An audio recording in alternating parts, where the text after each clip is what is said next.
வேப்பங்குடியில் ஸ்ரீ பெரிய காண்டியம்மன் ஆலய மகா கும்பாபிஷேக விழா. கரூர் மாவட்டம் கடவூர் வட்டம் வரவனை கிராமம் வேப்பங்குடியில் ஸ்ரீ பெரிய காண்டியம்மன் ஆலய மகா கும்பாபிஷேக விழா கடந்த பிப்ரவரி 2ஆம் தேதி ஞாயிற்றுக்கிழமை கணபதி ஹோமத்துடன் துவங்கியது. நெரூர் காசியிலிருந்து கொண்டுவரப்பட்ட புனித தீர்த்தம், தேவர்மலை புனித தீர்த்தம், ராமேஸ்வரம் புனித தீர்த்தம் ஆகிய 5 தீர்த்தங்கள் கொண்டுவரப்பட்டது. தொடர்ந்து கலச பூஜை, மூர்த்தி ஹோமம், மூலமந்திர ஹோமம், அதிர்ஷ்ட பந்தன மருந்து சாத்துதல், உபச்சார பூஜைகள் நடைபெற்று முடிந்து பொன்னர் சங்கர வரலாற்று நாடகம் நடைபெற்றது. இதைத் தொடர்ந்து பிப்ரவரி 3ஆம் தேதி திங்கட்கிழமை காலை 10 மணியளவில் மண்டப பூஜை, கலச ஹோமம், 2ஆம் கால மந்திர ஹோமம் நடைபெற்று முடிந்து ஸ்ரீ பெரிய காண்டியம்மன் மற்றும் பரிவார ஆலய விமானம் ஆகியவற்றுக்கு மகா கும்பாபிஷேகம் நடைபெற்றது. இதனைத் தொடர்ந்து பெரிய காண்டியம்மனுக்கு மகா தீபாராதனை காட்டப்பட்டு பொதுமக்களுக்கும் பக்தர்களுக்கும் குடிப்பாட்டு மக்களுக்கும் அன்னதானம் வழங்கப்பட்டது.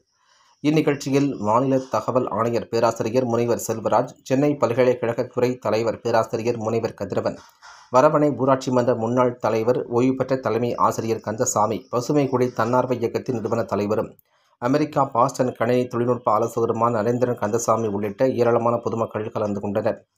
தொடர்ந்து 48 நாள் மண்டல அபிஷேகம் பெரிய காண்டியம்மனுக்கு நடைபெற இருப்பதாக விழா குழுவினர் தெரிவித்தனர். ஆலய வளாகத்தில் பெரிய காண்டியம்மனுக்கு சீர்வரிசைகள் கொண்டு வந்து மேளதாளங்கள் முழங்க அம்மனை பொதுமக்கள் வழிபாடு நடத்தினர்.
महाराजाय नमः.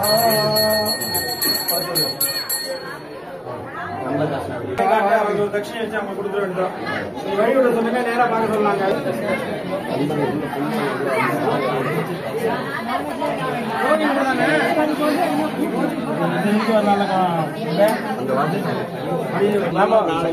நாளையில இருந்து முதல் நாள் வந்து நாளையில இருந்து மண்டலாபிஷேகம்.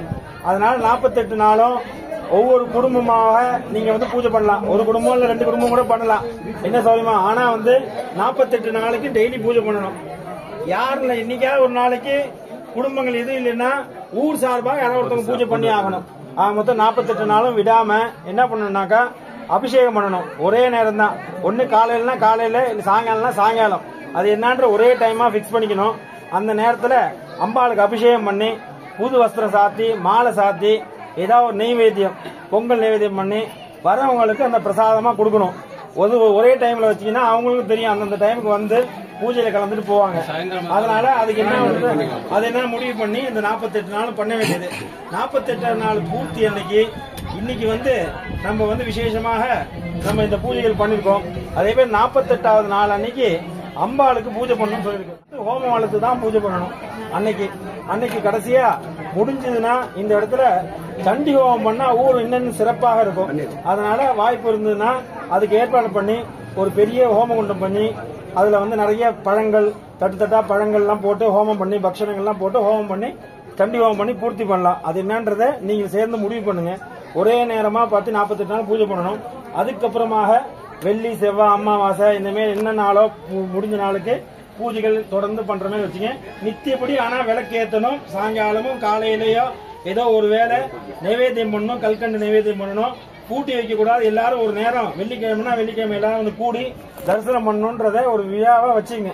மாசத்துல ஒரு நாள் அமாவாசை பௌர்ணமி ஏதோ ஒரு கணக்கு வச்சு எல்லாரும் ஒண்ணு கூடி இந்த கோவில தினமும் வந்து தரிசனம் பண்ணதான் கோவில் வளர்ந்தாதான் குடி வளரும். நம்ம குடி வளரணும்னா கோவில் வளரணும். அதனால எல்லாரும் ஒன்னா ஒற்றுமையா இருந்து அம்பாளுடைய அனுகிரகத்தை பெறுமாறு அன்புடன் அழைக்கிறோம்.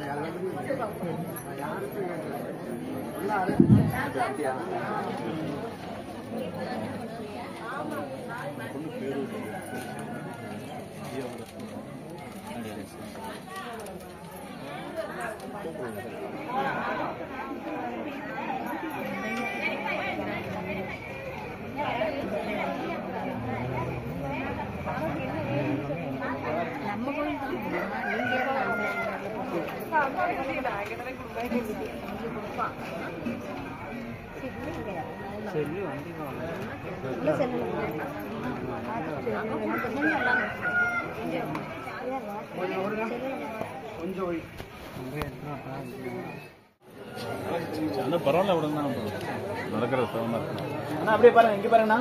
அண்ணா அப்படி பாருங்க, அப்படியே அப்படியே இருக்கு. ஓகே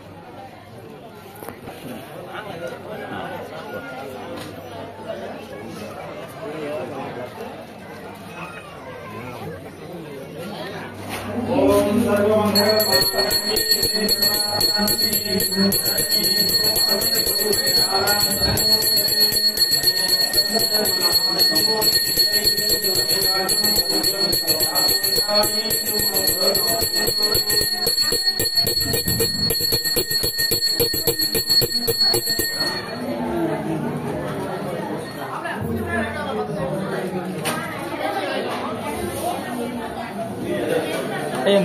இந்த பக்கம்